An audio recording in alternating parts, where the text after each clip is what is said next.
Bonjour et bienvenue dans cette nouvelle vidéo de Manageo. Aujourd'hui, on va s'intéresser aux collaborateurs, notamment à la création des utilisateurs et à la gestion des droits d'accès. Donc en fait, dans Manageo, vous avez plusieurs informations. Vous avez votre CRM, les ventes, les achats, la trésor, le catalogue et ainsi de suite. Et probablement, tout le monde n'a pas besoin d'avoir accès à tout. Donc vous allez avoir besoin de limiter les accès, de dire telle personne a le droit de faire ça et ça, telle personne n'a pas le droit de faire ça et ça, etc. Donc la première chose à faire en fait, c'est comprendre la notion des utilisateurs et des groupes. Vous avez dans Manageo un seul groupe qui s'appelle administrateur. Et ce groupe, en fait, vous ne pouvez pas gérer ses droits parce que, comme ça dit ici, les privilèges du groupe administrateur ne peuvent pas être modifiés. Par définition, les utilisateurs de ce groupe auront accès à toutes les fonctionnalités. Donc, pour restreindre l'accès à certains utilisateurs, qu'est-ce qu'il faut faire? Il faut créer de nouveaux groupes. Par exemple, dans notre entreprise, on va dire, nous, on a envie que les administrateurs, ils vont avoir accès à tout, mais on veut avoir un groupe qui s'appelle commerciaux, par exemple. On veut avoir un autre groupe qui s'appelle administratif. Et on va avoir un dernier groupe qui s'appelle assistance. Voilà, et en fait, pour chacun de ces groupes-là, on a envie de savoir qu'est-ce qu'ils vont pouvoir faire ou pas. Donc ici, dans les utilisateurs, en fait, vous voyez, on a aujourd'hui deux collaborateurs. Donc il y a moi qui suis administrateur et par défaut, l'autre collaboratrice que j'avais créée, j'avais qu'un seul groupe, donc forcément, je l'ai mise aussi administratrice. Donc ça, maintenant, j'ai envie de le changer. J'ai envie de dire que Sophia Sepsi, maintenant, elle fait partie du groupe commerciaux. Très bien.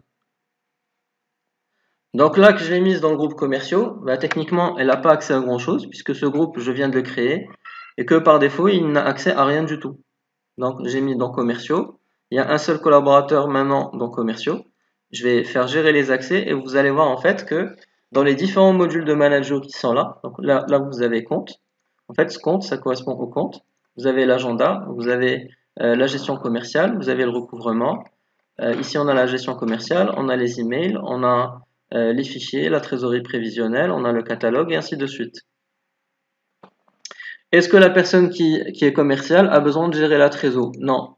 Donc en fait, au niveau de chaque module, vous pouvez dire soit la personne elle a accès à tout, soit elle a accès à rien, soit personnalisé. Par exemple, si je veux qu'elle puisse accéder aux transactions, mais ni les modifier, ni les consulter, ni les supprimer, je peux faire que ça. Et à ce moment-là, elle va voir uniquement les transactions, mais elle ne pourra rien modifier dessus. Je peux enregistrer. Donc, autant que commerciaux, ils ont besoin avant tout de pouvoir gérer les comptes clients, les comptes prospects. Ils ont besoin de lister, ajouter, modifier. Ils ont quasiment besoin de tout faire sur les comptes, mais j'ai pas envie qu'ils puissent supprimer ou exporter les comptes. Ils peuvent ajouter, importer, pas de problème. J'ai pas envie qu'ils puissent accéder au rapport non plus, ni modifier le paramétrage. Ensuite, je vais passer par exemple à la gestion commerciale. Ils ont besoin juste de voir les devis et les factures. Donc les devis, les commandes et les factures. Ils n'ont pas besoin d'avoir accès au reste ni aux achats.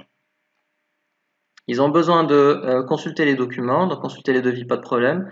Pouvoir ajouter les documents auxquels ils ont accès, modifier, dupliquer, consulter, euh, publier, envoyer, supprimer. Est-ce qu'ils ont besoin de supprimer les documents?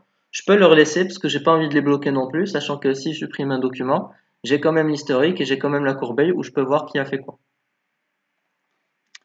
Convertir les documents, est-ce que je veux leur donner la possibilité de convertir des devis en commandes puis en factures? Bah oui.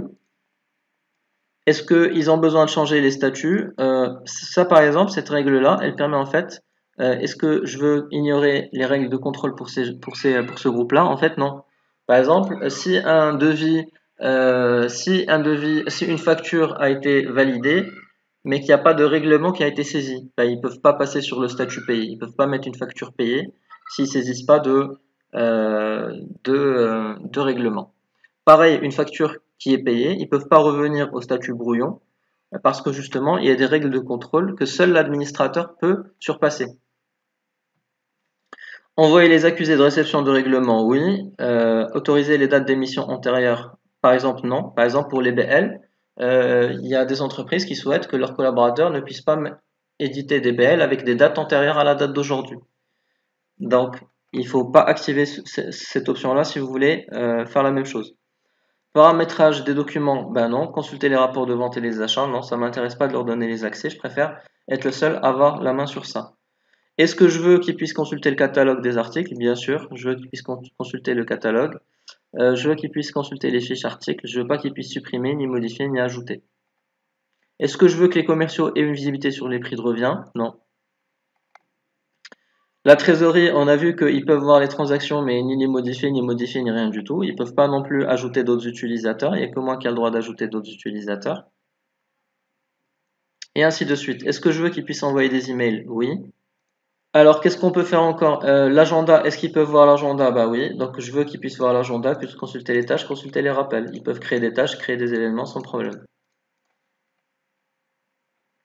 Et voilà, maintenant que j'ai enregistré, que j'ai modifié tous les droits, je peux cliquer sur enregistrer. Donc ce enregistrer là, ça enregistre la configuration de tous les modules. Donc vous n'avez pas besoin de, à chaque fois que vous modifiez quelque chose ici, d'enregistrer. Vous pouvez enregistrer dans tous les modules et à la fin, vous enregistrez. Très bien. Donc c'est ainsi que quand la collaboratrice Sophia va se connecter, en fait, son menu déjà va être réduit. Tout ce à quoi elle n'a pas accès ne sera pas visible. Par exemple, on avait dit qu'elle n'a pas accès au rapport du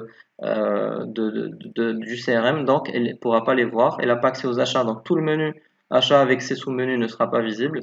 Et même s'il a un lien direct, par exemple, si elle copie ce lien, si elle a ce lien et qu'elle essaie de le taper, mais elle ne pourra pas rentrer parce que tout simplement, elle n'a pas le droit de rentrer sur cette page. Donc voilà tout pour la gestion des droits d'accès. J'espère que ça vous a été bien utile et je vous dis à très bientôt dans une prochaine vidéo.